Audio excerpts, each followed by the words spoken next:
Seus olhos costumavam ser fáceis. Você acordava, abria as cortinas e o mundo simplesmente chegava, nítido, honesto, familiar. Então, um dia, isso não acontece mais. Uma placa de rua se transforma em um borrão. Um rosto do outro lado da sala vira um palpite. Um livro se torna algo que você costumava amar. E a pior parte não é o borrão, é o medo silencioso que vem junto. Porque quando sua visão vai embora, sua confiança vai junto. Você começa a andar mais devagar. Você começa a se apoiar nas paredes. Você começa a pedir para as pessoas lerem as coisas para você e diz a si mesmo que está tudo bem. Mas à noite, no escuro, você pensa nisso. Você pensa em precisar de ajuda para fazer as pequenas coisas. Você pensa em ser o motivo de alguém ter que voltar correndo para casa. Você pensa em se tornar um peso. Envelhecer nem sempre chega como uma tempestade. Às vezes, chega como neblina, suave, gradual, injusta. E quando o médico finalmente diz as palavras, sua visão só vai piorar, parece que uma porta se fecha, uma porta que você não pode reabrir. Mas então existe esse homem, 93 anos, um pintor, mãos manchadas de tinta, ombros finos, costas levemente curvadas, e ele faz algo que não faz sentido. Ele tira os óculos, não para uma foto, não como uma piada. Ele os tira e os coloca em uma gaveta como se tivesse terminado com eles para sempre. Então, ele sai de casa bem quando o sol começa a se pôr e encara o limite da luz do dia como se estivesse ouvindo, como se ela estivesse falando com ele. E de alguma forma, ele está enxergando de novo, não melhor para a sua idade, não suficientemente bem, com lentes fortes. Ele está pintando linhas finas, misturando tons minúsculos, lendo rótulos, reconhecendo rostos do outro lado da rua aos 93 anos, sem óculos, e tudo começou com algo que ele chama de ritual do pôr do sol. Se você está assistindo a isso e pensando, ok, isso não pode ser real, eu entendo, porque provavelmente você já tentou de tudo. Talvez você já tenha usado colírios. Talvez tenha comprado suplementos caros que prometiam milagres. Talvez você tenha passado a vida toda apertando os olhos e simplesmente aceitado que as coisas são assim. Mas aqui está o que eu prometo a você. Ao final deste vídeo, você saberá o segredo diário exato que este pintor de 93 anos usou para mudar tudo. Não é uma ideia vaga, nem uma frase motivacional. É o ritual de verdade. E antes de você revirar os olhos, escute. Isso não é sobre superpoderes. É sobre algo para o qual seus olhos foram feitos, mas a maioria de nós parou de permitir que eles fizessem. Atualmente, muitas pessoas vivem assim. Telas o dia todo, luz artificial o dia todo, estresse o dia todo e então, escuridão. Nossos olhos nunca recebem o treinamento suave que costumavam receber da natureza. Então, a diferença é simples. Você está vivendo sob luz artificial e ele voltou para a luz natural. Você está olhando para uma única distância e ele deu aos olhos dele todo o horizonte novamente. Você está pedindo para seus olhos apenas sobreviverem. Ele ensinou seus olhos a se recuperarem e o modo como fez isso começa com seu momento mais baixo, porque é sempre aí que as verdadeiras histórias começam. Elias se chama Eigerlius. Ele não era famoso. Ele não tinha um grande ateliê em um bairro rico. Ele pintava coisas pequenas, barcos amarrados a velhos cais, mãos segurando frutas, o perfil de uma mulher à luz da janela.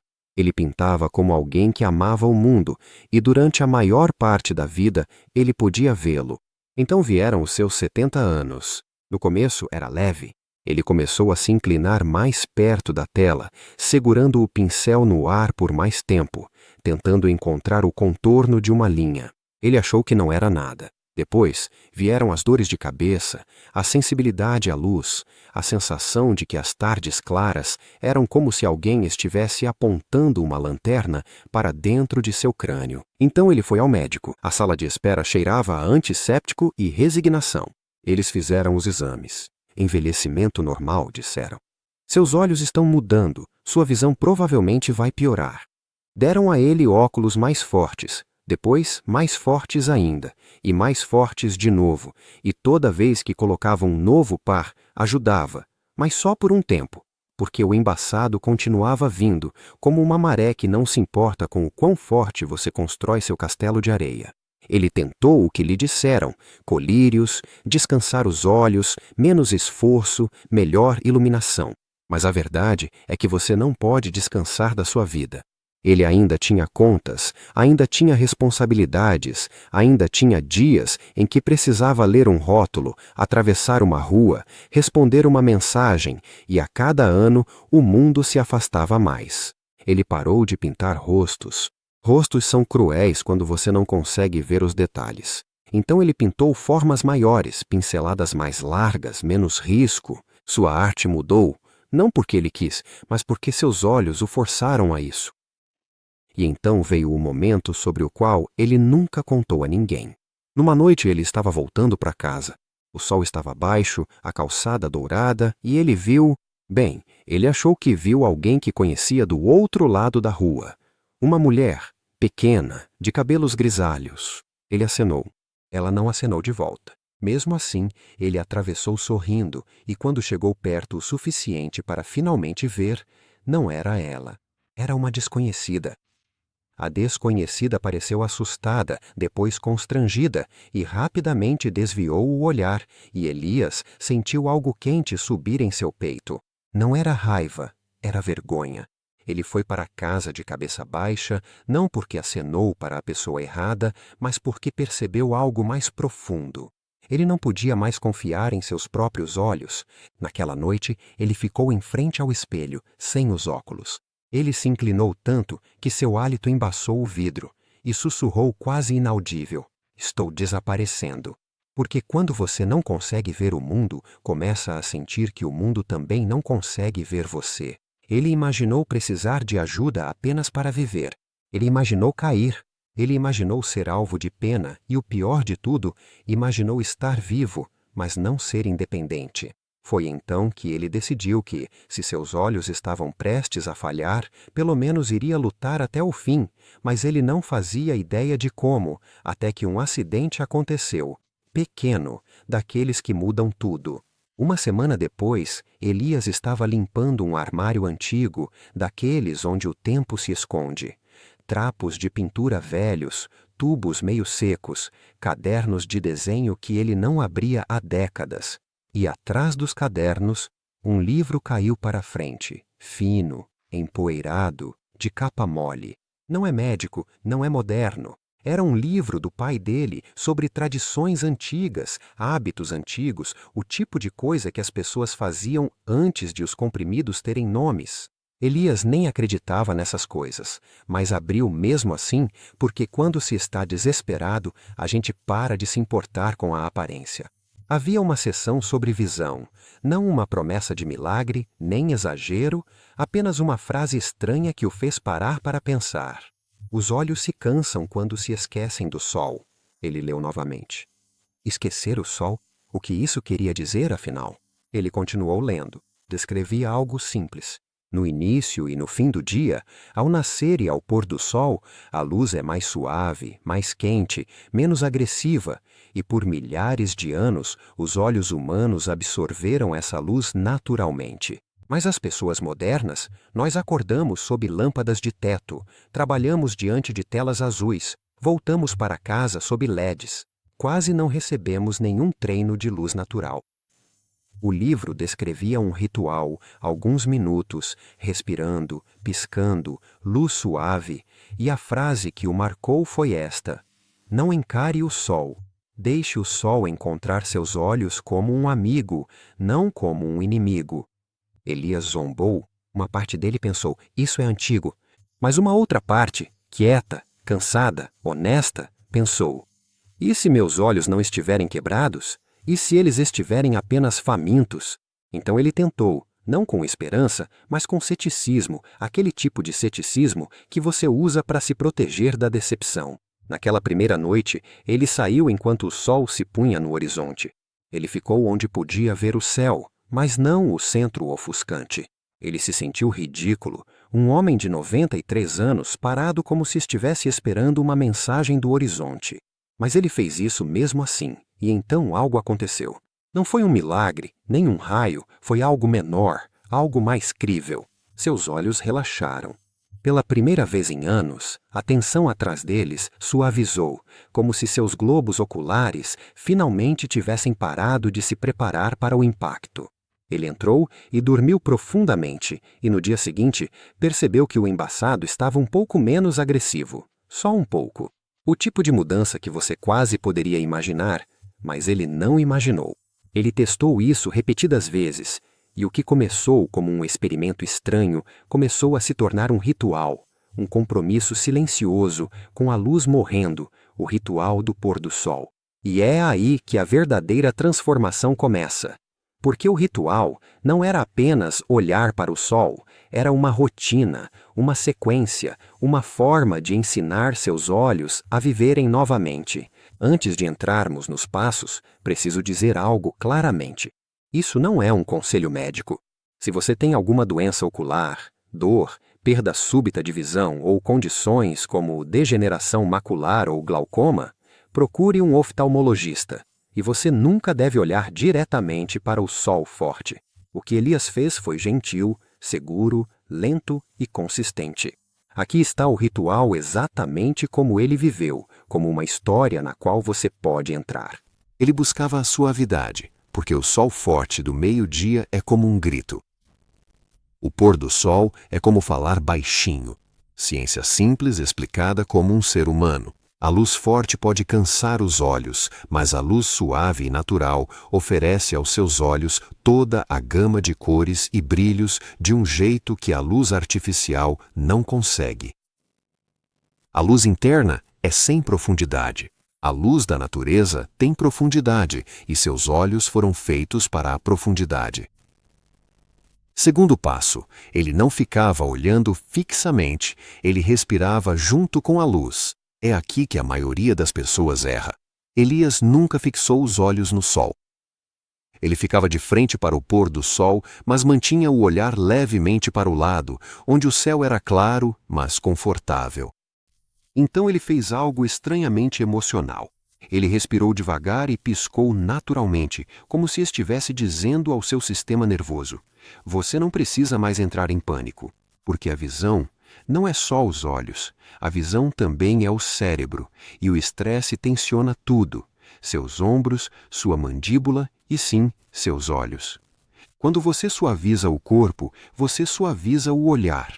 Terceiro passo, ele praticou a visão de longe, como se fosse uma habilidade perdida. Depois de 1 minuto apenas deixando a luz existir, Elias fez isso. Ele olhou para longe, para a linha das árvores, beiradas dos telhados, camadas de nuvens, sem escanear freneticamente, apenas deixando a distância voltar. Porque a maior parte da vida moderna prende nossos olhos a uma única distância, distância do celular, do laptop, do volante. Quando você vive só de perto, seus olhos se tornam animais de visão próxima. Elias reintroduziu a distância como se fosse um velho amigo. É por isso que parecia um treino, não mágica. Quarto passo, ele acrescentou um movimento simples dos olhos. Elias tinha a paciência de um pintor, então tratava seus olhos como tratava seus pincéis, movimentos pequenos, sem força. Ele traçava o horizonte lentamente com o olhar da esquerda para a direita, depois da direita para a esquerda. Depois olhava para as nuvens, depois para o chão. Um alcance de movimento suave e natural. Por que isso importa? Os músculos dos seus olhos podem ficar rígidos do mesmo jeito que seu corpo fica rígido. Quando você para de usar um determinado alcance, você o perde. Elias não forçava seus olhos, ele os reabilitava. Quinto passo, ele terminava com a escuridão de propósito. Isso foi o que mais me surpreendeu. Após o pôr do sol, Elias não se apressava em encher o quarto de luz artificial forte. Ele mantinha tudo suave, uma luminária pequena, luz quente, porque acreditava que os olhos precisavam de uma fase de recuperação. Pense assim, Se você ficou tenso o dia todo, não vai relaxar com música alta e luzes piscando. Você se acalma com o silêncio. Seus olhos são iguais. Sexto passo. Ele testava o progresso como um artista, não como um paciente. Ele não ficava obcecado com visão 20 por 20. Ele buscava conquistas reais do dia a dia. Ele conseguia ler um rótulo sem se inclinar? Ele conseguia pintar uma linha reta sem adivinhar?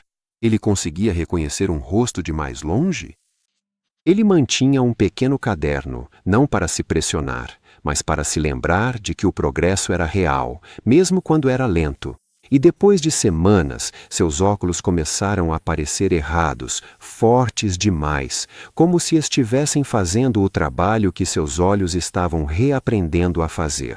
Então ele passou a usá-los menos, não por coragem, mas com cautela, com respeito. Mês após mês, a gaveta virou o lar dos óculos, até que um dia ele percebeu algo que o fez rir alto. Ele passou anos achando que seus olhos só estavam piorando, mas parte do que perdeu foi simplesmente por descuido. E agora, com um ritual diário, ele estava voltando a si mesmo. Hoje, Elias ainda pinta, não porque quer provar algo para alguém, mas porque pode. Ele volta a pintar linhas finas. Assina seu nome sem precisar aproximar a tela do rosto. Sai de casa sem o medo silencioso de perder o que está bem à sua frente. E o melhor de tudo, não é a visão. É o que a visão devolve: independência, dignidade, a sensação de que você ainda pertence à sua própria vida. Às vezes, quando as pessoas o visitam, elas percebem algo. Ao entardecer, ele se levanta. Não importa o que esteja fazendo. Ele sai, fica naquela luz quente, respira, pisca, olha para longe e por um momento parece um jovem novamente, não na pele, mas no espírito. Porque ele não está apenas assistindo o dia terminar, ele está lembrando ao seu corpo: eu ainda estou aqui, eu ainda aprendo, eu ainda mudo. Então, se você está aí agora, apertando os olhos para enxergar esta tela, sentindo aquela névoa se aproximar, quero que ouça isso claramente. Envelhecer é real, mas se render é opcional. Você pode não controlar tudo o que seu corpo faz, mas ainda pode escolher participar da sua própria recuperação. Você ainda pode escolher um ritual, um pequeno ato diário que diz: eu não terminei. E talvez, só talvez, da próxima vez que o sol começar a se pôr, você saia lá fora, não para buscar um milagre, mas para começar uma história. Porque nunca é tarde demais para começar a sua própria história.